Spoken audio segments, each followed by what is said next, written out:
A very good day. My name is Logeni Rajaratnam, and I am from OUM Kuala Lumpur.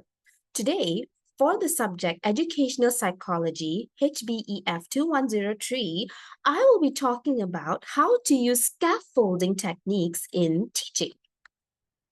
Let's begin. What is scaffolding? Scaffolding is a teaching strategy where a more knowledgeable individual helps a learner to understand something step by step. It can be done between teachers and their students, which is quite normal, and can be practiced between friends. So from my observation, in the video that I made a video of two boys unknowingly practicing scaffolding, which I think is beautiful. So it is between two boys who are trying to solve a math equation, a math problem. And here, student A will refer to them as student A and student B. Student A, who is on the right side of the video, is the more knowledgeable one in the topic, whereas student B is the one who is trying to figure out how to solve the problem. So unknowingly, student A, from my observation, practiced these three scaffolding techniques, which are number one, asking guiding questions. Now, what he did was that he helped student B recall what the teacher had taught previously. The second point that I observed student A practicing in scaffolding that he was practicing is he was breaking down the problem for student A. And lastly, he was giving hints to student B on how to answer the question. Now let's watch the video. So student A is the one on the right side of the screen and student B is the one on the left side of the screen. Okay, as the video progresses, I will pause the video and I will hint it out for you where, actually what I'm practicing is scaffolding right now. I will hint on where student A practices scaffolding techniques. Let's do this.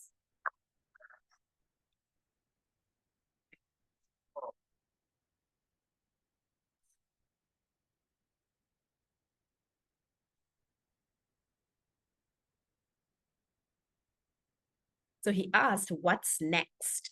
So he's here, he's trying to help student A to think on what he should do next. Here he was hinting, not hinting, but he was guiding on what to do next.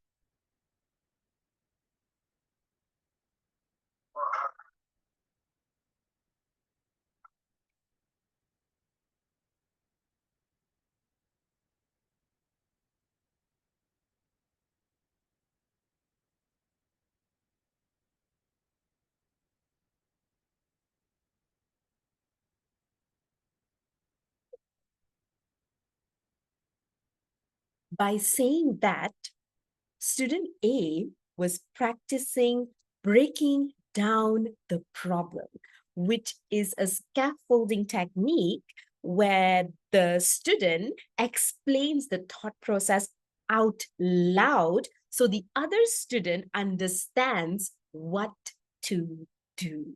So student A was technically thinking out loud. Mm-hmm.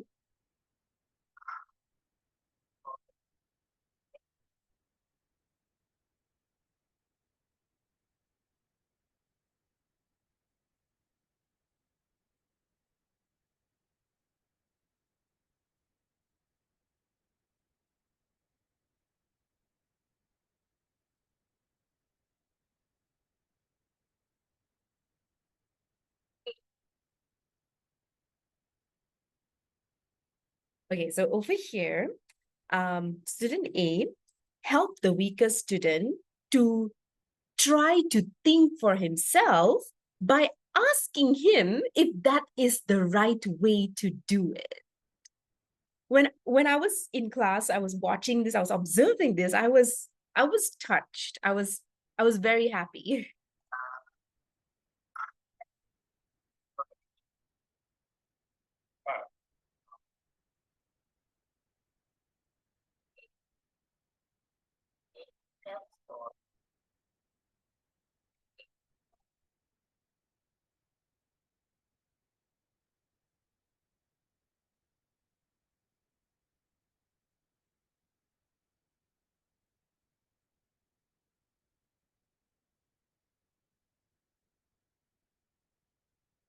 Yeah, so this is, after this, the students actually figure out the answer to the question. So what lacks in this video is student A giving encouragement and motivation to student B, because clearly, as clear as day, student B is not sure whether what he's doing is correct. So what student A could have done more in this situation was to encourage him, was to tell him that, hey, yeah, what you're doing is correct. Just keep at it. Continue. Like, show me what you can do. That is one thing that lacks from this video. Other than that, I think it's nice that they're both learning from each other. So in conclusion, scaffolding helps students learn by providing a structured support that is slowly removed, in a sense that it starts off with a lot of questions, with a lot of guidance, but at the end, once the student who is having the problem learning becomes more used to the question or the pattern of the question, they understand what to do, and so they can do it by themselves. Second is techniques like guided questions, breaking down problems, giving hints make learning easier. It encourages critical thinking, problem solving, and an understanding of concepts. And finally, scaffolding creates a supportive learning environment where all students can succeed. Thank you very much.